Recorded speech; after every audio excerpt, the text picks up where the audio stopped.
We all come back to the place that we know.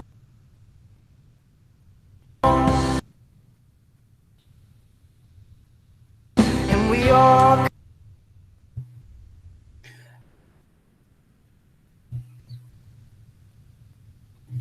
Okay, well, good afternoon and welcome to our latest episode of the Digital Diaries. I'm delighted to welcome this afternoon Mr. Niall Ridgway from Merkinch Primary. Welcome, Niall. Hello. How are you doing? Yeah, not too bad. Cheers. Good. And I have to say, Niall's the first person to be interviewed that's standing up. I like it. I'm impressed. Or he's on a very high stool.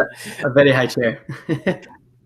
Digital Diaries, as you know from people that have tuned in, is a chance to speak to some of the people across Highland who are making a big difference in terms of the digital learning that's happening.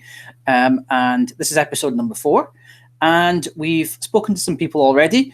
And Niall certainly is right up there in terms of the work that he's done. So just going to start straight away, Niall, by asking you if you maybe could just introduce yourself, what you've done in terms of your career so far and how you've managed to get to this point. Sure. So I'm Niall Ridgway. I am currently the P1-2 teacher at Merkinch Primary School. I've been teaching for about 4 years, or just under 4 years now. So I'm a baby relative to some of the other guests you've had on.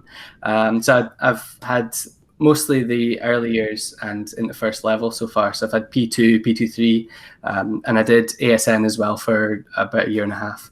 So I've mostly been kind of focusing on all the digital stuff. It started about 2 years ago, and I was just fixing people's computers when they were needing help. And it was Gillian, our head teacher, asked if I knew anything about Chromebooks, to which my answer was no. And I was given 3 Chromebooks to try out just as we were preparing for the Chromebook rollout up in Highland. And I gave them to my class, and they absolutely loved them. And from then, I've just never hit the stop button and kept going with all the digital literacy development for the school, and now supporting Highland as well.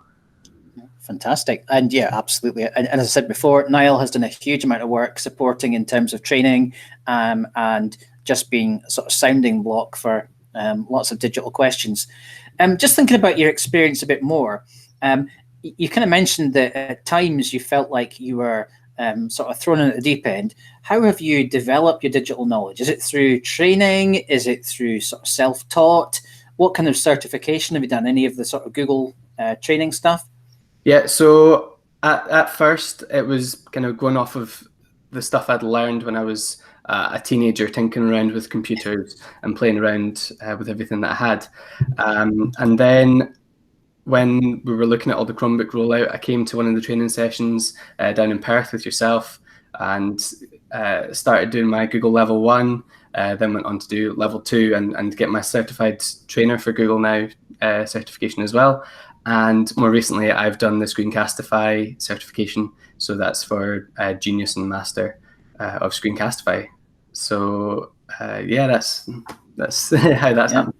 That's impressive, like sort of war badges, isn't it, or badges of honor? Yeah. So thinking about your classroom, and I asked this question to everybody, but if I was to walk into your classroom, what evidence would I see of digital learning? What does your classroom look like digitally? So because I'm in a primary 1-2 class, and I share with the primary 1 class as well, so we've got about 45 children who are running around and having a great time. Digital literacy is more embedded in their learning. It's not taking over. It's not, right, we're doing your digital learning now. It is, here's your digital station. You can go there if you want. You can go to the Play-Doh. You can go to Lego. You can do your maths over in this corner. You'd come in and you'd see things like my blue screen that we've got. We've got a couple of Chromebooks, tablets. We've got the smart board. We've been borrowing the Spheros as well from UHI. So it's more that digital technology is embedded into my classroom as opposed to kind of individual digital lessons. Yeah, I think that's really interesting, because I think one of the most common questions people ask me, including my wife, is how do you put digital skills and digital learning into an infant class? You probably hear that quite a lot. What's your kind of response when someone says, yeah, it's fine up the school where it's one-to-one, but how do you do it in the infants? My response would be that you've just got to be creative with it and understanding as well. I know that my pupils might struggle with reading, with writing, with accessing the devices in a different way to the primary sixes and primary sevens, and even to high school. So it's just being creative with what we're using. So using the touch screens a lot, using text to speech and speech to text. So I know that my primary ones and twos that are in my class are able to do Google searches. They're able to use all of the core apps, but just in a different way. They're using their voices as opposed to having to read and write and type and clicking here and there. So it's just finding alternate ways to support their learning. Fantastic. And, even over the past couple of years, do you think that digital literacy in the younger ones has changed? So perhaps from where they were, a P1 3 years ago, has that changed significantly to where they are now? Yeah, even from the start of this academic year to where we are now, it's massively changed. We spent a lot of time looking at mouse skills and going into the computer and just developing that hand-eye coordination, that kind of fine motor skill, because a lot of the children in the class had spent so many times on tablets, on touchscreens, just scrolling and using their fingers. So when they go into the computer suite, they are going in and they're touching the screen and nothing's happening, and they're not understanding why. So it's totally different just because of the availability of the new devices and the Chromebooks that we've got. And yeah, it's so much better. Yeah. So thinking about, I suppose, in terms of the kind of go-to resources, if someone said to you, show me something that's going to make me want to become more digitally confident, what's your kind of go-to app, resource, tool that you would show people? If you want to share your screen, you're welcome to, to kind of talk us through something that you would show. Well, I would first off, I'd start. I've not got this one, but I've got for kind of further answers. I'd start off with Chrome Music Lab, which is a fantastic resource. It allows you to develop the skills of controlling a mouse or controlling the touch screen, pressing different keys, and making music at the same time. I know certainly all the children that I've taken, we've done, it's the Merkinch Skills Academy, and that is a mixture of all the primary ones, twos and threes, and they'll all switch around all the teachers every Friday. And we've used Chrome Music Lab every week as my station, and I've taught every single child from primary 1 up to primary 3 using this technique, and they love it. It's fantastic. I've got a couple of other things as well to show you that I would use. So if I double click here and oops, go back to the start and hit present, are you able to see that now? Yeah, it's just coming up. Perfect. So I'd say in my class, things that we are using is the blue screen a lot. So I've just grabbed this from Twitter. All I did was I went into Hobbycraft and I grabbed the kind of most matte fabric that I could find and cheapest to stick up on our wall. And what we've used that as we've used it as a green screen, but we couldn't use green because our uniform is green, so I had to go for blue. Otherwise we just have a load of floating heads. So we went for a blue screen instead, and we've used an app called Tiny Green, which is great. It's just an easy to use app, and as you can see from this picture here, that for fireworks night, we put the fireworks up. For our book of the week play, we always put in, say for farms, we'd have a farm station, so the children can go and imagine themselves on a farm and use the technology in a different way. We use the Spheros a lot. So thanks to UHI, University of Highlands and Islands, they've lent us the Spheros a couple of times, and I've used that within my literacy lessons and with our book of the week play as well. So you'll see in the first picture, I've laid out all of our sound cards, and I've got the children to control the Sphero using the tablets, and they'll drive it to a sound, and everybody else in the group then has to make that sound. So it's learning their sound identification there. So if, for example, I drove the Sphero up to the sound, everybody in the group would go . We've got our DigiDinos as well. So we've got it's the equivalent of digital leaders. they are in and out of the classes and supporting especially the younger years with the use of digital technologies. So they have been coming in, they've been using Book Creator to record the children recounting and retelling their book of the week. And then we've created a book full of their narrated versions of the story. So the digital dinos are fantastic. I've really enjoyed them, and that's our mascot there that we've got. And yeah, so kind of a couple of skills as well that we've been teaching in school is the use of speeding up videos. So we watched a lot of the CPD recently, especially with all the Highland CPD that's been coming out around digital technology. And I've been telling everyone that you can speed up the videos. So on YouTube videos, but this is my favorite. It is. Button, and I tell everyone about it, is you can speed up your videos to 2 times the speed.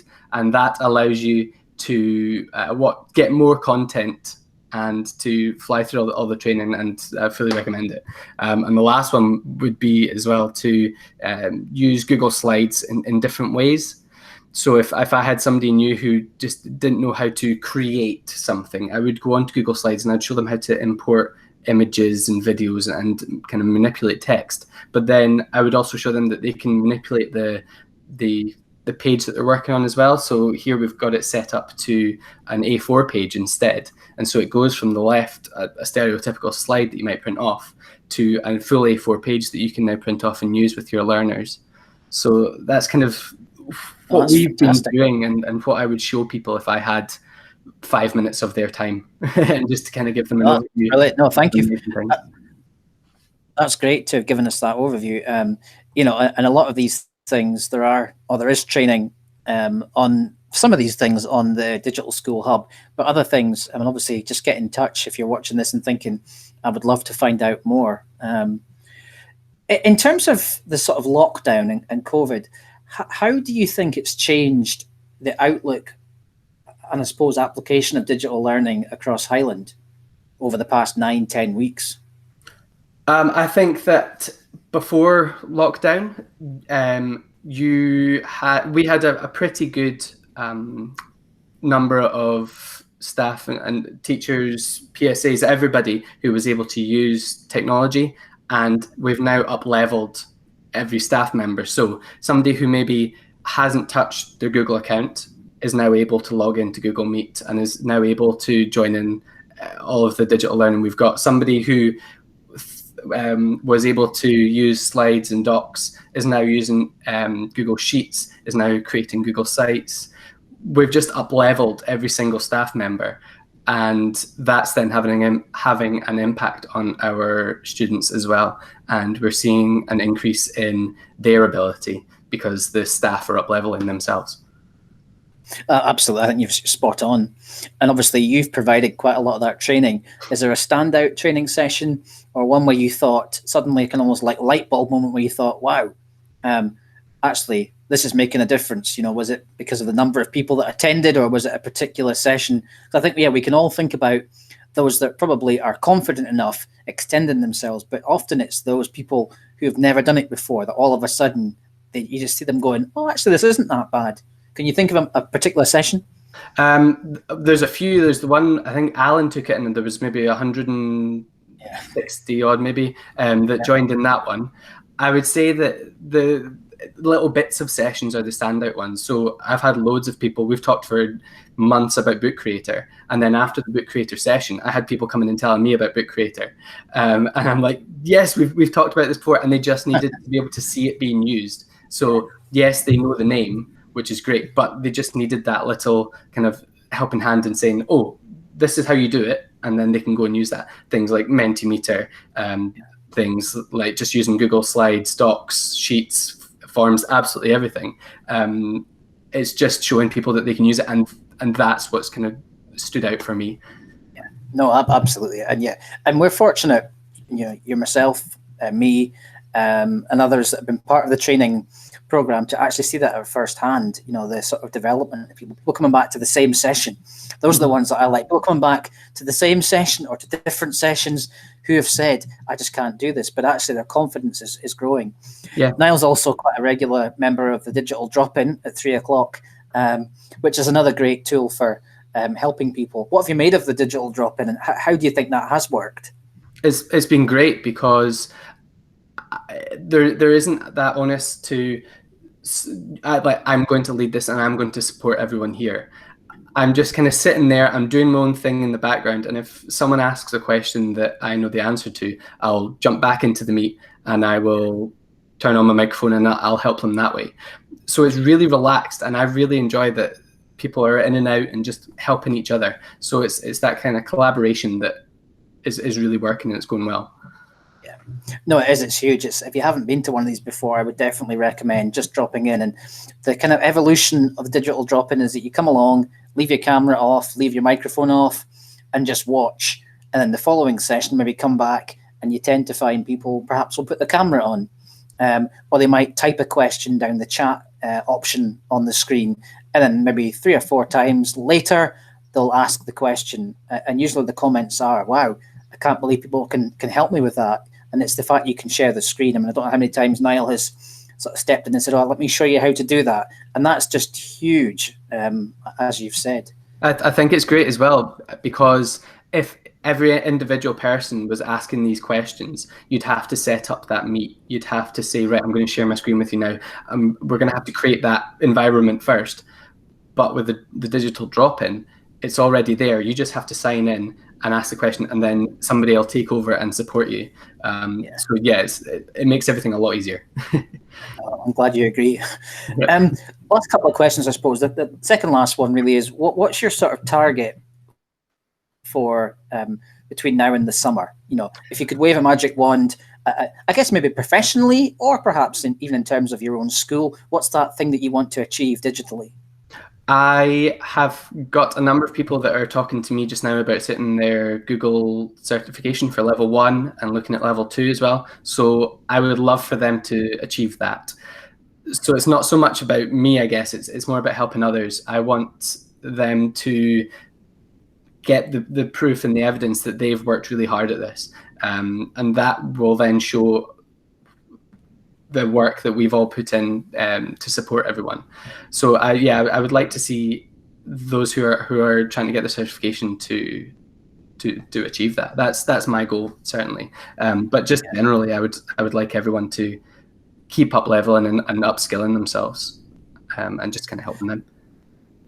And Niall is working on our essential skills training package. We're about to launch very soon. Level 1, level 2, and level 3. Niall's kind of nestled neatly in the middle on level 2, which is going to be for people that want to extend the sort of basic introductory skills slightly further. So, you know, if you're sitting watching this thinking, okay, well, some of the stuff I'm hearing from Niall sounds really interesting, I wonder if I could do that. There's going to be lots of information about the essential skills, and certainly level 2 is a good place to be aiming towards. Mm-hmm. The final question, I suppose, kind of linked to what we've talked about all throughout, but again, if someone said to you, you know, why should I get involved in digital learning? And let's say you didn't have the benefit of being able to show them something, what would be that kind of message you would give to them as to why they should just at least give it a go? I would say that everybody, well, it's going to be the future, isn't it? That we didn't think that with all this lockdown and pandemic that's going on, we didn't expect this at all. And everybody's just had to jump into it. And you can see how far and how much digital technology has taken over and how necessary it is. So we again need to look to the future. So obviously nobody is expecting another lockdown down the line, but you never know. And technology has been a lifeline to many families, to staff members and teachers, to people outside of education as well. So I'd say that just give it a try. We can start with the basics. I can talk you through kind of even just logging in. That's the best thing to do, is just get logged in, give it a try, and the more you play about with it and tinker around with it, then the better your understanding will be, and kind of how familiar you are with it. Don't worry about deleting anything, because I can bring things back and resurrect files and everything. So just play about with it and just enjoy using technology, really. Perfect. Yeah, Niall's nickname is the Magician. You can conjure things up that have disappeared. I have to say, you can also make them go away, though. Yeah. Well, thank you, Niall, for chatting to us. Hopefully, you've enjoyed just having the chance to, just talk about the things that you've done, because, and I think it's really important to acknowledge that as one of the team that has been supporting this, your contribution has been huge. And there'll be people watching this today who have been on, at least one of your sessions and actually be sitting there thinking, really benefited from the input that you've given. So I think on behalf of myself, but also from staff across Highland, a huge thank you for helping us with this digital journey. So thank you for joining us. Really appreciate it. Thank you very much for your kind words, and thank you for having me as well. It's been a pleasure. And hopefully you'll join us again for another Digital Diaries in the future. Cheers. Thank you.